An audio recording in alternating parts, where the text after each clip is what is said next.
हाय, Marathi sci-fi स्टोरीजमध्ये आपल्या सगळ्यांचं मनपूर्वक स्वागत। आज आपण बऱ्याच दिवसांनी कथा वाचन करणार आहोत।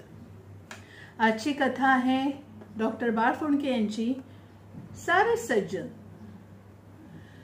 आपण नेहमी म्हणतो की संशोधक कसे संशोधन करत असतात, त्याच्यातच ते रमलेले असतात। बरेचदा त्यांचं वर्णन असं विसराळू, वेडसर अशा रीतीचं काहीतरी विचित्र येत असतं। पण त्या संशोधकांच्या आयुष्यात देखील किती संघर्ष असतो।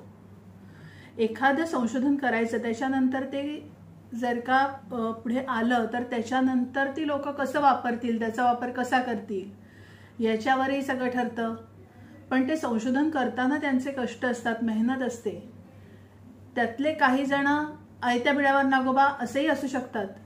तर या संघर्षाचं सगळं स्वरूप कसं आहे, कसं असतं, त्यांच्या आयुष्यात किती संघर्ष, म्हणजे नुसता संशोधनाचा नाही तर इतरही संघर्षांना त्यांना कसं तोंड द्यायला लागतं हे या कथेत दाखवलेलं आहे। तर वाचूया आपण डॉक्टर बाळ फुंडके यांची कथा सारे सज्जन। अभिवाचक स्मिता पुतनीस। सारे सज्जन।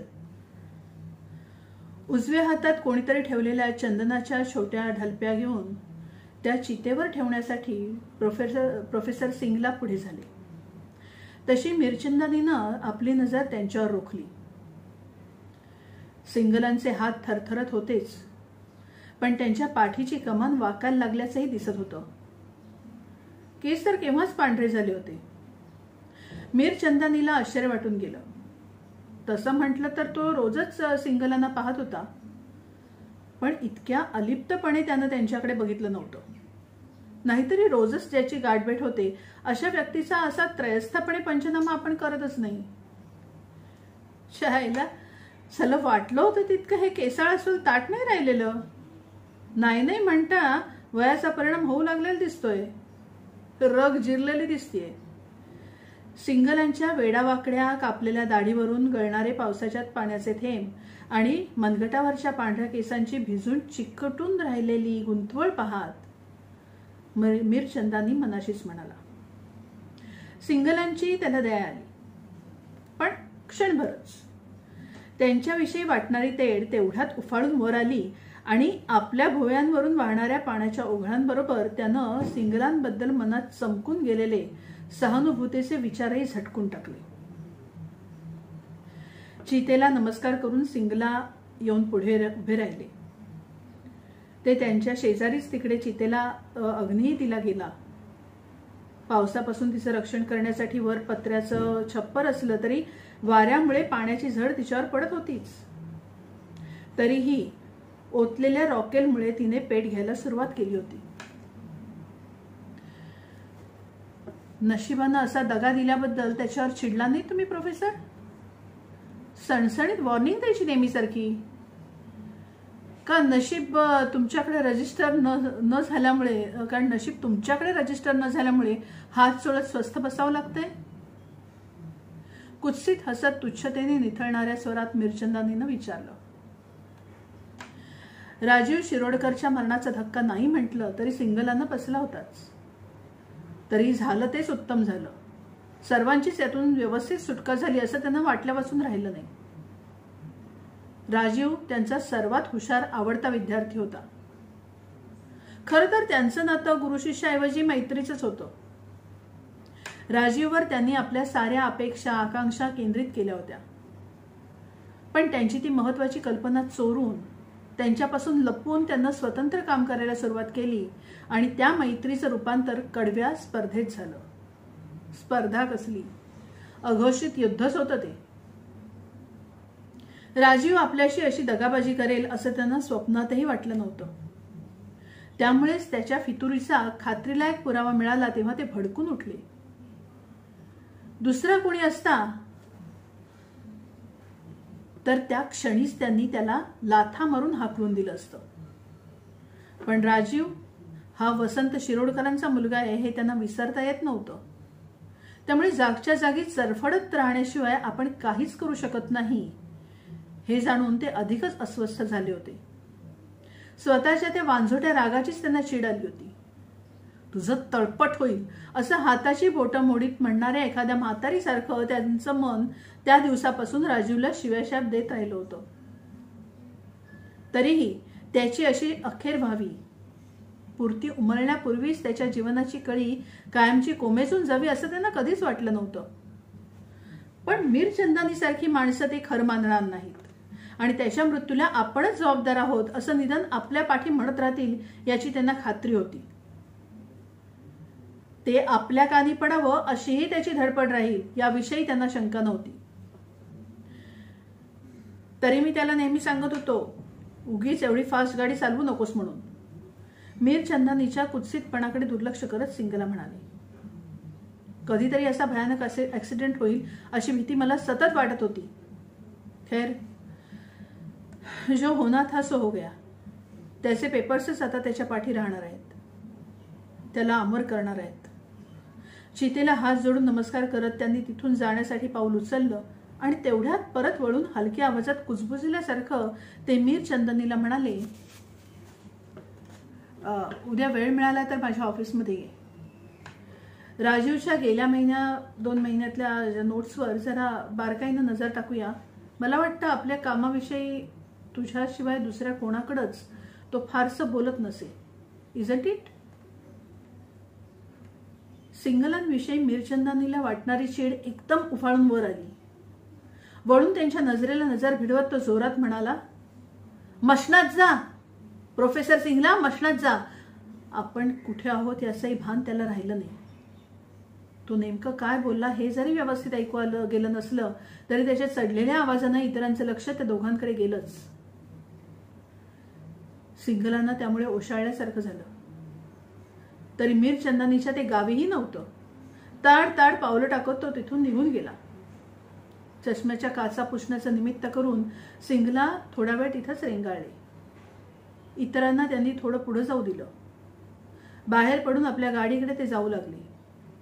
त्यावेळेलाच मीरचंदानी डॉक्टर वसंत शिरोडकरांच्या नव्या कोऱ्या होंडा सिटीमध्ये शिरत असलेला त्यांना दिसला. शिरोडकर आत गाडीतच होते. हेही त्यांच्या नजरेतून सुटलं नाही. आपल्या गाडीच्या हँडलवर हात ठेवून ते पाहतच राहिले. मीरचंदानीला शिरोडकरांनी आपल्याबरोबर का न्यावं? शिरोडकर म्हणजे बडप्रस्थ होतं. सगळ्या अकॅडमीचे ते फेलो तर होतेच, इन्साचे प्रेसिडेंट झाले होते. रॉयल सोसायटीची फेलोशिपही त्यांच्या पदरात पडलेली होती. दर महिन्याला एका नव्या पुरस्काराचा सन्मान त्यांच्या गळ्यात पडत होता. सरकार दरबारी तर त्यांचं चांगलंच वजन होतं. कोणाच्याही करिअरला आकाशात चढवणंही त्यांच्या हातात होतं आणि कोणी जर त्यांच्या हितसंबंधांच्या आड आलं तर त्याची करिअर कायमची बर्बाद करण्याचं सामर्थ्यही त्यांच्याजवळ होतं. पण माणूस मुद्दामहून कोणाचं वाकडं करणारा नव्हता. कोणी जाणून बुजून त्यांच्या विरोधात गेलं तरच त्याला त्याची किंमत मोजावी लागली. सिंगलांवर तशी त्यांची आजवर मेहरनजरच राहिली होती. राजीवला त्यांनी आपला विद्यार्थी करावा म्हणून शिरोडकरांनीच त्यांना गळ घातली होती. राजीवलाही त्यांनीच सिंगलांचं शिष्यत्व घ्यायला सांगितलं होतं. पावसाची भुरभुर चालूच होती. गाडीची काच स्वच्छ ठेवण्याचा आटोकाट प्रयत्न वायपर आपल्याकडून करत होते, पण सिंगलांचा श्वास आतल्या बाजूनं त्या थंड काचेवर जमून ती अधिकच धुसर करत होता. त्यांचं मनही तसंच धुसर झालं होतं. वायपरच्या आंदोलनाबरोबर साथ संगत करत त्यांचं मन मीरचंदानीच्या नावाचा जप करत होतं. शिरोडकरांनी त्याला आपल्याबरोबर का न्यावं हा प्रश्नच त्यांना सतावत होता. आपल्या ठरवून दिलेल्या जागी गाडी पार्क करत त्यांनी गाडीचं कुलूप लावलं. त्याचबरोबर आपल्या मनालाही लगाम घातला. उगीचच नसती भुतावळ उठवून आपण आपल्यालाच चटके देत आहोत हे त्यांच्या ध्यानात आलं. आजवर शिरोडकरांची त्यांना मदतच झाली होती. त्यांनी त्यांचं भलंच केलं होतं. आताही पोरगा मेला त्याचा ठपका ते आपल्यावर कशाला ठेवतील? मीरचंदानी सारख्या कोत्या मनाच्या माणसाच्या शब्दावर विश्वास ठेवून ते आपल्याला छळू लागतील अशा विचाराला थारा दिल्याबद्दल त्यांनी आपल्या मनाला फटकारलंच. कोटाच्या खिशातली चावी घेऊन ते आपलं ऑफिस उघडायला पुढे होणार, तो ऑफिसचा दरवाजा उघडाच असलेला त्यांना दिसला. घाई गडबडीत आपण तो बंद करायला विसरलोच होतो की काय असा विचार मनात येतो न येतो तोच दरवाजा कोणीतरी जबरदस्तीनं कुलूप तोडून उघडलाय हे त्यांच्या लक्षात आलं. उघड्या दरवाजातून पलीकडचा कॉम्प्युटर दिसत होता. तो चालू केलेला होता. त्याच्यासमोर कोणीतरी पाठमोरं बसलं होतं. कॉम्प्युटरच्या पडद्यावरच्या प्रकाशानं त्याच्या डोक्याभोवती एक वलय केलं होतं. क्षणभर सिंघलांना राजीवच त्या कॉम्प्युटरवर काम करत बसलाय असं वाटून गेलं. राजीवला त्यांनी शेवटचा पाहिला तो असाच. त्यांच्या ऑफिसमधल्या कॉम्प्युटरवर काम करत तो बसला होता. त्याची बोटं सतारियाच्या सफाईनं माऊसवर चालत होती. इंटरनेटवर त्यानं वर्ल्ड मॉलिक्युलर डेटाबेस उघडला होता आणि त्यातून आपल्याला हवी ती नेमकी माहिती शोधून काढण्याचं त्याचं काम चालू होतं. जीन्सच्या पाठच्या खिशातून एक पत्र डोकावत होतं. दुरूनही त्या पत्राचा तलम कागद ते कुठून तरी परदेशातून आलेलं असावं हे स्पष्ट करत होतं. एरवी सिंघलांचे लक्ष त्या पत्राकडे जाण्याचं कारणच नव्हतं. त्यात कोणता मजकूर असावा याचा अंदाज बांधण्याचा तर प्रश्नच उद्भवत नव्हता. पण त्या दिवशी सकाळीच त्यांना नेचरमधून फोन आला होता. त्या अग्रगण्य साप्ताहिकाच्या संपादकांची आणि त्यांची चांगलीच जाण पहचान होती. आजवर नेचरसाठी अनेक पेपर्सचं परीक्षण त्यांनी केलं होतं. स्वीकारलेल्या पेपर्सचं महत्त्व समजावून सांगणारी त्यांची मल्लीनाथही अनेक वेळा मागून येऊन न्यूज अँड व्ह्यूज विभागात प्रकाशित करण्यात आलेली होती. त्यांच्या अभ्यासाच्या विषयातला एखादा नवा लक्षणीय पेपर प्रकाशनासाठी नेचरकडे आला आणि त्याची प्रकाशनपूर्व माहिती सिंघलांना मिळाली नाही असं कधी झालं नव्हतं. म्हणूनच संपादकांनी घाईघाईनं त्यांना फोन केला होता. बायोटेक इंटरनॅशनल कंपनीच्या शास्त्रज्ञांनी तो नवा पेपर प्रकाशनासाठी पाठवलेला होता.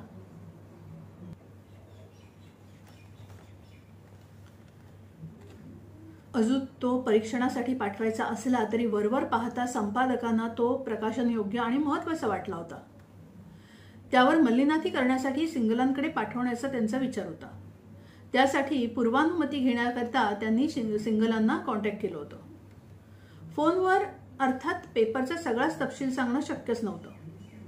पण त्याचा गोषवारा आणि मुख्य म्हणजे त्याचा प्रमुख निष्कर्ष यांची माहिती संपादकांनी त्यांना दिलीच होती.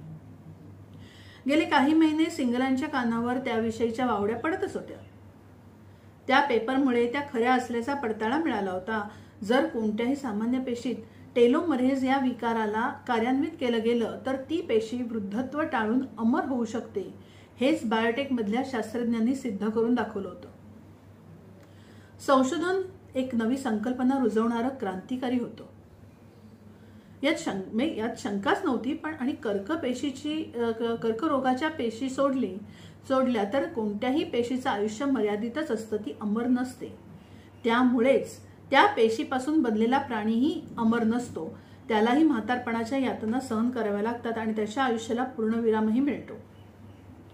जर पेशीच्या अंगी निसर्गानं घालून दिलेली ही लक्ष्मण रेखा ओलांडण्यात यश आलं तर मग उद्या प्राण्यांच्या अगदी मानव प्राण्याच्या आयुष्याची निसर्गानं आखून दिलेली सीमाही पार करता येईल.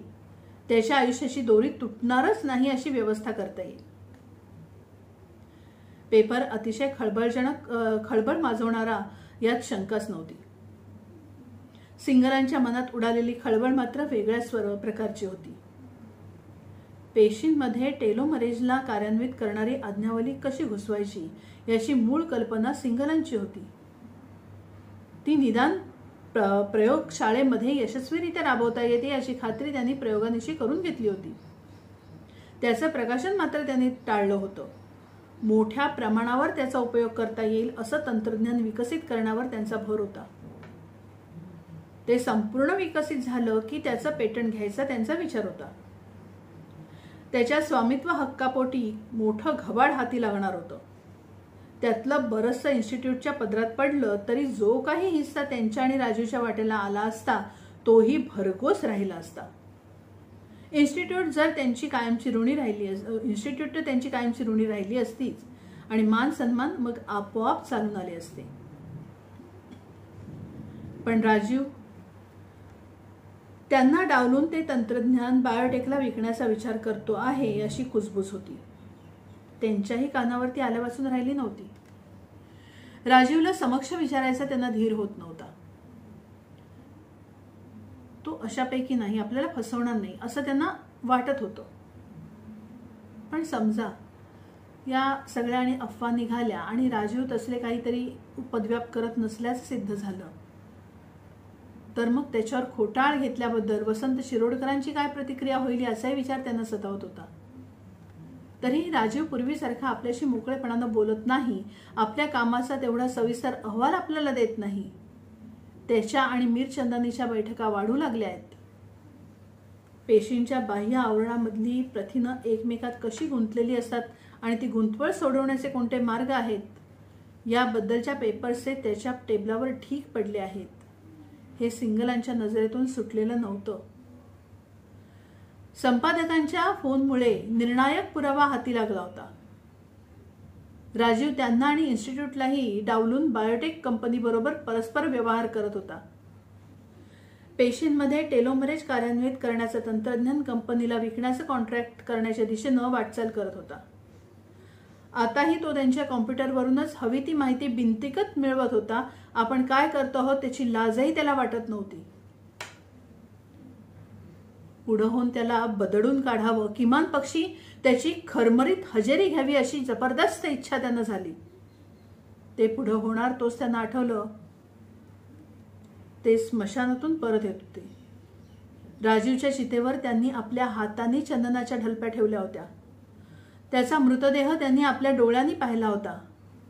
राजीव कसाही असला तरी आता या जगात नव्हता. तो त्यांच्याच काय पण कुठल्याच कॉम्प्युटरवर काम करू शकणार नव्हता. मग समोर दिसतंय ते कोण? त्याचं भूत? पण छे, भूताखेतांवर विश्वास ठेवायला ते काही कोणी खेडवळ थोडीच होते. पण कॉम्प्युटर चालू असून त्यावर कोणीतरी काम करत होतं हे तर खरंच होतं का आपल्याला भास होत आहेत? गोंधळल्यासारखे ते तिथेच घुटमळत राहिले. पण त्यांची चाहूल आत बसलेल्या त्या व्यक्तीला लागलीच. पुढच्या क्षणी तो घाईघाईनं उठला. शेजारच्या खुर्चीवर ठेवलेली स्कूल बॅग त्यानं लगबगीनं उचलली आणि वळून तो धावत सुटला. वाटेत आलेल्या सिंगलानं तर त्यांना अक्षरशः ढकलून दिलं. तोल सावरण्यासाठी सिंगलांनी दाराचा हँडल पकडण्याचा प्रयत्न केला, पण त्यांच्या वजनानं आणि त्या माणसाच्या ढकलण्यानं दरवाजा सताड उघडला जाऊन त्याच्याबरोबर सिंगलही बाहेरच्या दिशेनं खेचले गेले, जमिनीवर पडले. त्यांच्या अंगावरून उडी मारून तो माणूस पळून गेला. तेवढ्या वेळातही त्यांना हनुवटीवर राखलेली बुलगानीन पद्धतीची दाढी आणि त्याचे घारे डोळे सिंगलांच्या नजरेतून सुटले नाहीत. त्याचा बाकीचा चेहरा मात्र त्यांना नीट दिसला नाही. आपण एखादं स्वप्न तर पाहत नाही ना असं वाटून सिंगला झपाट्यानं दिसेनाशा होणाऱ्या त्या घुसखोराकडे पाहतच राहिली. पोलिसांना फोन करून बोलवावं असा विचार त्यांच्या मनात जितक्या झपाट्यानं आला तितक्याच तातडीनं त्यांनी तो उडवून लावला. पोलिसांनी भलभलते प्रश्न विचारायला सुरुवात केली असती तर मग राजीव आणि त्यांच्या अघोषित लढ्याविषयी सगळंच सांगायला लागलं असतं. राजीव आता उत्तर द्यायला या जगात नाही आणि याचा फायदा घेऊन आपण त्याच्याविषयी नसता कुभांड रचत आहोत असं मग सगळे म्हणतील आणि मीरचंदानी सारखे लोक त्याला पाठिंबा देतील अशी भीती त्यांना वाटली. उठून त्यांनी कितपत नुकसान झालं असेल याचा अंदाज घ्यायला सुरुवात केली. फ्लॉपी डिस्क इतरत्र सगळ्या विखुरलेल्या होत्या. काही कॉम्पॅक्ट डिस्कही आवरणातून बाहेर फेकल्या गेल्याचं त्यांना दिसत होतं. कॉम्प्युटरच्या पडद्यावर राजीवच्या पेशींच्या आवरणामधल्या प्रथिनांविषयीच्या संशोधनाविषयीच्या नोंदी दिसत होत्या. पण त्या नोंदी राजीवच्या कॉम्प्युटरवर नसून आपल्या कॉम्प्युटरवर आहेत याचा पत्ता त्या घुसखोराला कसा लागला हा प्रश्न त्यांना छळू लागला. त्या आलिशान वातानुकूलित गाडीच्या गुबगुबीत गाद्यांवर बसूनही मीरचंदानी अस्वस्थ होता. अणकुचीदार खिळे आपल्या बैठकीत कोणतरी रोवून ठेवले आहेत असे त्याला वाटत होतं. बाहेर कोसळणाऱ्या पावसामुळे बाहेरचं टेम्परेचर उतरलेलं होतंच, त्यामुळे आतलं एअर कंडिशनिंगही आहे त्यापेक्षा अधिक प्रभावी वाटत होतं. तरीही आपण राजूच्या चितेजवळ उभे आहोत आणि धडधडणाऱ्या चितेची धग अजूनही आपणास लागत आहे अशी भावना सतत त्याला होत होती. त्या थंड वातावरणातही त्याला घाम फुटला होता. शेजारीच राजीवचे वडील वसंत शिरोडकर बसले होते. त्यांची नजर कुठेतरी शून्यात लागली होती. त्यांच्याशी बोलण्यासाठी त्यांनी तोंडही उघडलं नव्हतं. त्यांचं मौनच मिरचंदानीची अस्वस्थता वाढवत होतं. पण त्यांच्या भीतीनं त्याला चुळबुळही करता येत नव्हती. अवघड जागी झालेल्या दुखण्यासारखा कोंडमारा सहन करत तो बसून होता. राजीवला ऍक्सिडेंट झाल्याची बातमी कळल्यानंतर थोड्याच वेळानं त्याला शिरोडकरांनी फोन केला होता. राजीव त्यावेळी कोमात होता. तो जगण्या वाचण्याची शक्यता फारच थोडी असली तरी डॉक्टरांनी अजून हात टेकले नव्हते. कदाचित वसंत शिरोडकरांच्या समाजात सरकार दरबारात असलेल्या वजनामुळे तसं त्यांना स्पष्ट सांगणं त्यावेळी शक्य होत झालं नसेल. तो तिथे मृत्यूशी झुंजत येत असतानाच त्याला शिरोडकरांचा फोन आला होता. त्यांच्या आवाजात जरब होती. बोलणंही तुटक आणि जेवढ्याच तेवढं अशा थाटात होतं. कसलंही प्रास्ताविक न करता ते सरळ मुद्द्यावर आले होते.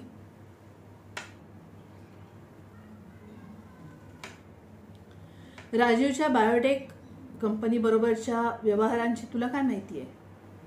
त्यांनी रोखठोक सवाल केला होता. तुला काही माहिती आहे का असं त्यांनी विचारलं नव्हतं. आपल्याला माहिती आहे यात शंकाच नाही हेच त्यांनी स्पष्ट केलं होतं. मिरचंदानी त्यामुळे गडबडून गेला होता. आपल्याला त्याची काही माहिती नाही असं सांगण्याचा विचारही त्याच्या मनात आला नव्हता. पण कोणत्याही परिस्थितीतून स्वतःची बिनबोभाट सुटका करून घेण्याचं कसब त्यांना आत्मसात केलं होतं. तेच याही वेळी त्याच्या मदतीला धावून आलं. ते प्रत्यक्ष भेटीतच सांगणं ठीक होईल, फोनवर नको असं त्यावेळी सांगून त्यांना आपली सुटका करून घेतली होती. पण आता तशी सुटका होण्याची आशा नव्हती. शिरोडकर गप्प असले तरी त्यांनी तोच प्रश्न आपल्याला परत विचारला आहे याची जाणीव होत होती. खोटं बोलून चालणार नव्हतं. तसं केलं तर कधी ना कधी आपण पकडले जाऊ याविषयी त्याला शंकाच नव्हती. अशा वेळी अर्धसत्य अधिक कामाला येतं हे आजवरच्या त्याच्या अनुभवातून तो शिकला होता. मिरचंदानी जेव्हा इन्स्टिट्यूटमध्ये दाखल झाला होता तेव्हा त्याच्याही डोळ्यासमोर आदर्श होते. पण केवळ अधिकाधिक उच्च दर्जाचं संशोधन आपल्या हातून कसं होईल याचेच विचार त्याच्या मनात येत असत. पेटंट, रॉयल्टी, प्रमोशन, अवॉर्ड्स यांच्या बाबतीत उदासीन नसला तरी त्यांच्या पाठीमागं धावण्यात त्याला स्वारस्य नव्हतं. मग बरोबरीच्या साध्यायांनी नव्हे तर मागून आलेले तरुण पोरांनीही घरं बांधल्याचं, नव्या कोऱ्या गाड्या घेतल्याचं, शेअरमध्ये पैसे गुंतवल्याचं पाहिल्यावर त्याचीच नजर बदलली. सगळी मूल्य जिथं बदलून गेली तिथं पूर्वीचे आदर्शही चलनातून बाद झालेल्या नाण्यासारखे बद्ध वाचतायत हे त्याच्या लक्षात आलं. नाहीतरी घरची बिझनेसची लाईन सोडून हे संशोधनाचे कसले भिकेचे डोळा लागले आहेत अशी त्याची हेटाळणी घरातील सगळीच मंडळी करत होती. पण मिरचंदानी हुशार होता. तसंच आपली कुवत ओळखून होता. आपल्या संशोधनाची धाव कुठल्या कुंपणापर्यंत जाऊ शकते हे तो समजून चुकला होता. आपल्या पदरी भरघोस रॉयल्टी मिळवून देणारे पेटंट असतील अशी भलतीच आशा बाळगणं म्हणजे स्वतःची फसवणूक करून घेणं आहे हे तो जाणून होता. त्यामुळे त्याने दुसराच मार्ग पत्करला होता. आपण आपलं संशोधन तर मन लावून करतच असतो, पण नव्यानं त्यात पडणाऱ्या तरुणांनाही मार्गदर्शन करायला आपण तत्पर आहोत. पण अशी हवा त्यानं निर्माण केली. असाच अडकलेला कुणी पोरगा आला तर त्याला सहानुभूती दाखवून त्याला धीर द्यायचा, त्याचा उत्साह परत बळावेल अशी मदत करायला तो नेहमीच तयार राहील. त्यामुळे सगळी तरुण मंडळी त्याच्याशी मोकळेपणानं बोलत असत. पण इच्छा असूनही या नव्या पोरांना मदत करायला ज्यांना वेळ मिळत नसे अशा सिनियर लोकांचं मत त्याच्याबद्दल चांगलं झालं होतं. त्यामुळे आपल्या ताज्या रिसर्चचे रिझल्ट्स ही तरुण पोरही आपल्या गाईडच्या आधी त्याला ऐकवत. कसलाही आडपडदा न ठेवता त्याच्याबरोबर चर्चा करत. त्याच्याकडून काही बहुमोल सूचना मिळतील अशी त्यांची अपेक्षा असते आणि काही चुकलंच असेल तर ती चूक दुरुस्त कशी करायची हेही त्याच्याकडून कळेल अशी त्यांची खात्री असे. मिरचंदानीच्याही ते पथ्यावर पडत असे. कारण या दगडगोट्यांमध्ये कोणती रत्नमाणकं लपलेली आहेत याची त्याला सर्वांच्या आधी कल्पना येत असे. आणि मग त्याची माहिती बायोटेक सारख्या कंपन्यांना देऊन तो त्यांना त्या संशोधनाला अनुदान द्यायला लावून पुढे त्यांचं तंत्रज्ञान त्याच कंपनीला मक्तेदारीने मिळवून देण्याचा मार्ग मोकळा करत असे. त्याचं भरघोस कमिशन कंपनीकडून त्याला मिळाल्यापासून राहत नसे. तंत्रज्ञान दलालीचा हा नवाच व्यवसाय मिरचंदानीनं शोधून काढला होता आणि कोणत्याही व्यवसायात आपण केवळ आपला भरपूर फायदा करून घेण्याचा विचारच वरचढ होऊ लागला की सगळ्याच कृत्यांवर त्या नव्या नैतिकतेचा मुलामा चढवला जातो. राजीवच्या बाबतीत मिरचंदानीनं तेच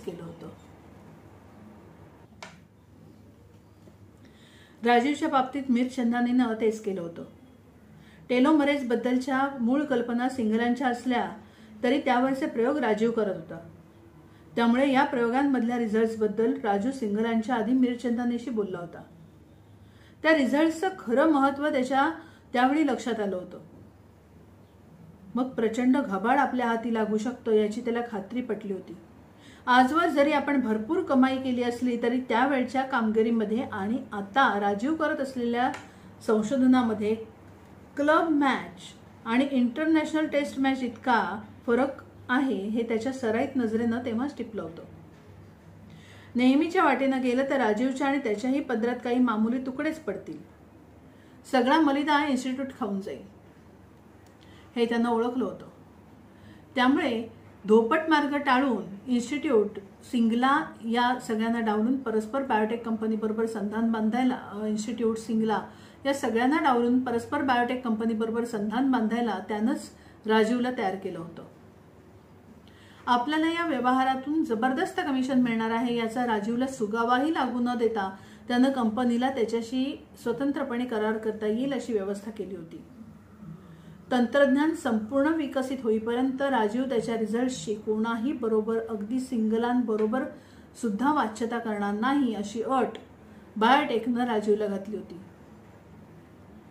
बदल्यात त्याला दर महिन्याला नगद अनुदान मिळेल याची व्यवस्था केली होती. हा सगळा 2 नंबरचा व्यवहार मिरचंदानी मात्र नामानिराळा राहिलेला होता. इन्स्टिट्यूटच्या भल्यासाठी आपला नवीन पिढीला मदत करण्याचा देखावा त्यांना अधिकच जोमानं चालू ठेवला होता. त्याबद्दल सर्वांचीच कृतज्ञता स्वीकारताना नम्रतेचा आव आणण्यातही तो तरबेज झाला होता.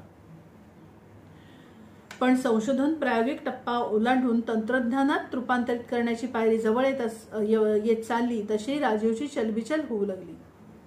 आपल्या या व्यवहाराची आज ना उद्या वाच्यता होईलच. त्याची फळं आपल्याला भोगावी लागतील. कदाचित इन्स्टिट्यूटमधूनच नाही तर सायंटिफिक इस्टॅब्लिशमेंटमधूनही आपली कायमची हकालपट्टी होईल. आता ही अशी भीती मात्र त्याला वाटू लागायला लागली आणि तसं झालं तर मग आपल्याला केवळ बायोटेकच्या मेहरबानीवर अवलंबून राहावं लागेल आणि मग आज आपल्याला एवढ्या मानानं वागवणारी तळहाताच्या फोडाप्रमाणे जपणारी कंपनी आपल्याला तसंच वागवेल की सापळ्यात सापडलेल्या उंदराप्रमाणे खेळवेल याची शंका त्याला सतावू लागली होती. त्यावेळी मिरचंदानी हादरून गेला होता. राजीवनं आपलं मन वडिलांकडे मोकळं केलं तर तो वाचेल पण आपल्यावर मात्र आभाळ कोसळेल हे न समजण्या इतका तो दुधखुळा नव्हता. त्या काळात त्याची झोप उडालेली होती. आपल्याला छळणाऱ्या भीतीबद्दल तो बायोटेककडेही बोलू शकत नव्हता. कंपनीला राजीवच्या मनस्थितीची कल्पना आली असती तर कंपनी खवळून उठली असती. आजवर त्यांनी या प्रकल्पावर केलेली गुंतवणूक अक्कलखाती जमा करायला कंपनीची सहजासहजी तयारी झाली नसती. त्याची शिक्षा आपल्यालाच भोगावी लागेल हे मिरचंदानी पुरेपूर जाणून होता. राजीवच्या मृत्यूनं त्याला थोडंसं हायसच वाटलं होतं. त्याची सहीसलामत सुटका झाली होती. त्यामुळे आता शिरोडकरांना कितपत सांगावं याचा तो विचार करत होता.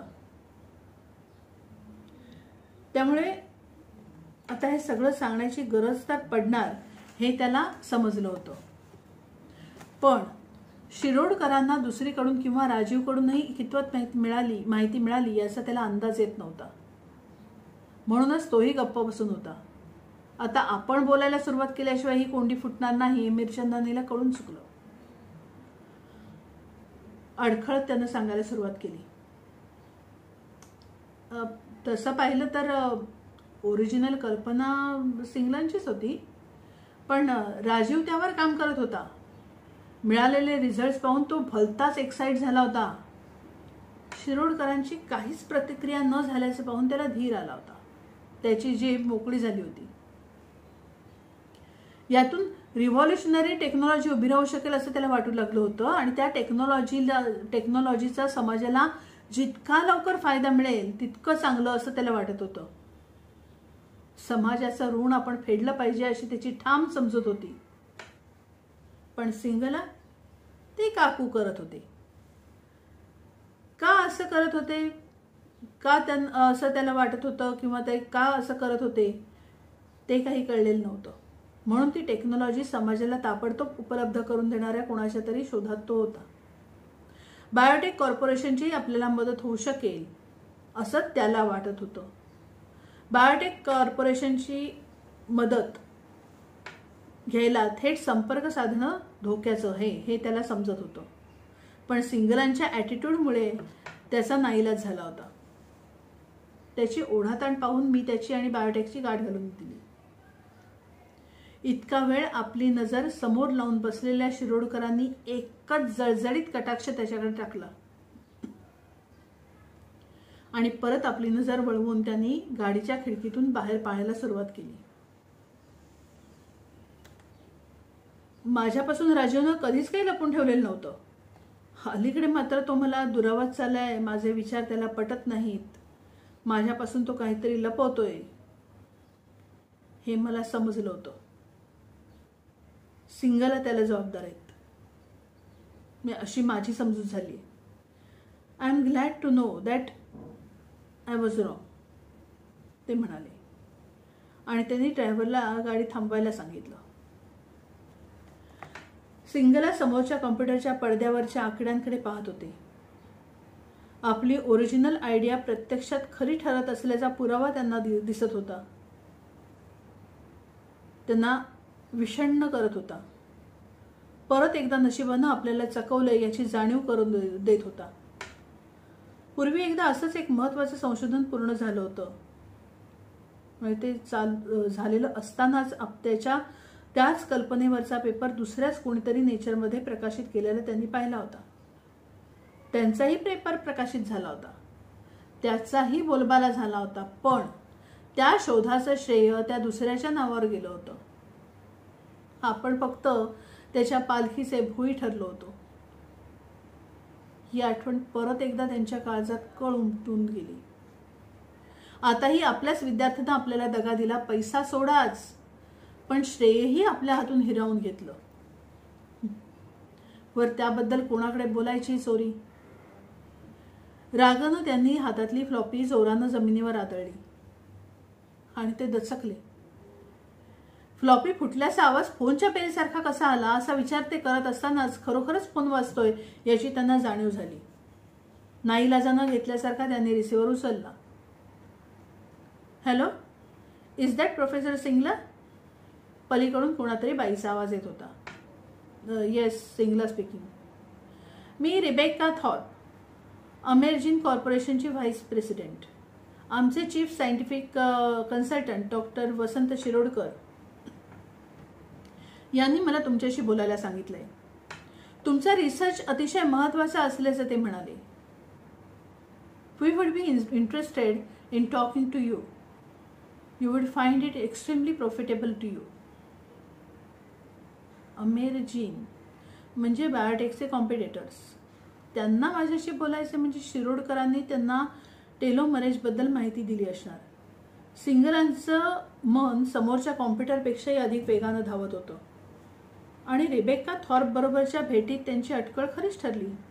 फक्त त्यावेळी शिरोडकरही तिथं असतील हा त्यांचा होरा मात्र चुकला. त्याऐवजी तिच्या बरोबर एक दुसराच इसमा होता.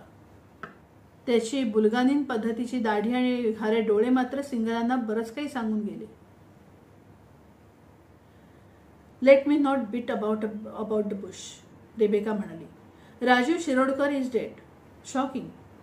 But nothing can bring him back. And एका अर्थी ते बरंच आहे, कारण त्यामुळे दुसऱ्याच एका कंपनीशी तो करत असलेला बेकायदा व्यवहाराला आळा बसलाय. त्याच्या या रिसर्चची, but that was my original idea. Singla जवळजवळ किंचाळलीच. एक्झॅक्टली, म्हणून तर मी तुमच्याशी बोलतोय. आता कायदेशीररित्या इन्स्टिट्यूटमधल्या मीडियामधून आपण व्यवहार करू शकतो. शिवाय सगळं क्रेडिटही तुम्हालाच मिळेल. शिवाय आजवर त्या दुसऱ्या कंपनीबरोबर चाललेल्या व्यवहारात तुम्ही गुंतलेले नसल्यामुळे तुम्ही काही राजीवचा रिसर्च सोडलात असंही कोणी म्हणू शकणार नाही. शिवाय पण राजीवनं सगळा डेटा त्यांना दिला असेल तर? नाही, त्यांच्या हाती अजूनही काहीच महत्त्वाची माहिती लागलेली नाही. आम्हाला त्याची खात्री आहे. सिंगलाने चमकून ते सांगणाऱ्या त्या दाढीवाल्याकडे पाहिलं. त्याच्या डोळ्यांमध्ये एक वेगळीच चमक असल्याचं त्यांना दिसलं. आपल्या कॉम्प्युटरवर राजीवचा सगळा डेटा आहे हे त्याला समजलेलं असावं. या त्यांनाच हे नक्की आहे, पण ह्यांना ते कसं कळलं? बरेच प्रश्न. त्यांना या छळणाऱ्या प्रश्नाचं उत्तर मिळालं नाही. रिसर्च रिझल्ट्स म्हणजे टेक्नॉलॉजी नव्हे. ती यशस्वी होत असल्याची पावतीच फक्त त्यातून मिळते. ती तशी पावती कंपन्यांना हवी असते, पण त्याहूनही त्यांना गरज असते ती ते मिळवण्यासाठी वापरलेल्या पद्धतीची, वेगवेगळ्या प्रयोगांसाठी वापरलेल्या छोट्या छोट्या युक्त्यांची.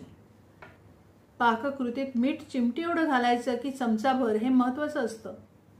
तो पदार्थ घरची सगळी मंडळी आवडीनं खातात हे सांगणं महत्त्वाचं नसतं. आणि राजूच्या त्याच नोंदी अजून कोणाच्या हाती लागल्या नव्हत्या. त्या आपल्याजवळ असाव्यात या हिशेबानं शिरोडकरांनी या लोकांना आपल्याकडे पाठवलंय हे सिंगला समजून चुकली. तसा सल्ला कंपनीला देण्यासाठी शिरोडकरांना किती फी मिळाली याचा विचारही नकळत त्यांच्या मनात उमटलाच. राजीवनं बायोटेक ऐवजी अमेर्जिन बरोबर व्यवहार केला असता तर शिरोडकरांचा त्याला तेवढाच विरोध राहिला असता का, हाही प्रश्न त्यांचं मन कुरतडू लागला.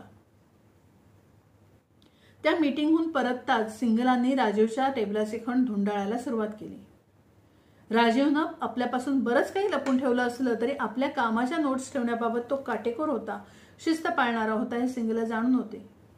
त्याचबरोबर या नोंदी कॉम्प्युटरवर नाहीत हेही त्यांनी कधीच तपासलं होतं. एका पाठोपाठ एक वह्या असलेल्या नोंदी त्यांना सापडत नव्हत्या. त्यांना एकदम राजीवला झालेल्या ऍक्सिडेंट नंतर पोलिसांचा रिपोर्ट आठवला. ऍक्सिडेंट इतका जबरदस्त होता की राजूच्या मोटारीला आग लागली होती आणि ती विझवण्यात आली होती. त्यामुळे राजूचा मृतदेह ओळखण्याच्या अवस्थेत राहिला होता. तरीही बराच जळला होता. त्याच्या जवळच्या बॅगमधल्या सगळ्याच वस्तू मात्र पूर्ण जळल्या होत्या. बहुतेक करून त्या सगळ्या वह्याच होत्या असं पोलिसांनी खास नमूद करून ठेवलं होतं. त्याच तर राजूच्या नोट्स नव्हत्या. तसं असेल तर इथं नाहीच सापडायच्या. त्या नाहीच तुम्हाला सापडायच्या. त्या त्याच्या वह्यात नाहीत. त्यांच्या कानावर त्या त्याच्या वह्याच नाहीत. त्यांच्या कानावर शब्द आले. त्यांनी वळून पाहिलं. मिरचंदानी त्यांना खिजवल्यासारखा हसत दारात उभा होता. मी कधीच त्या वह्यांची तपासणी केली आहे. राजीव मरण पावण्याच्या आधीच. त्या इथं ठेवण्या इतका राजीव मूर्ख नव्हता. तुम्हाला त्याची किती निकडीची गरज आहे हे मला माहीत आहे. म्हणूनच मी आलोय. माझ्याशी कोलॅबोरेशन केलं तर त्यांच्या समोरची खुर्ची ओढून घेत तिथं बसण्याचा प्रयत्न करत मिरचंदानी म्हणाला. पण त्याच्या हातातून ती खुर्ची खसकन ओढून घेत त्याच्याविषयी वाटणारा तिरस्कार नजरेतून किंवा स्वरातून लपवण्याचा यत्किंचितही प्रयत्न न करता सिंगला म्हणाले, तुझ्या शब्दात सांगतो मिरचंदानी, मशनात जा. धन्यवाद.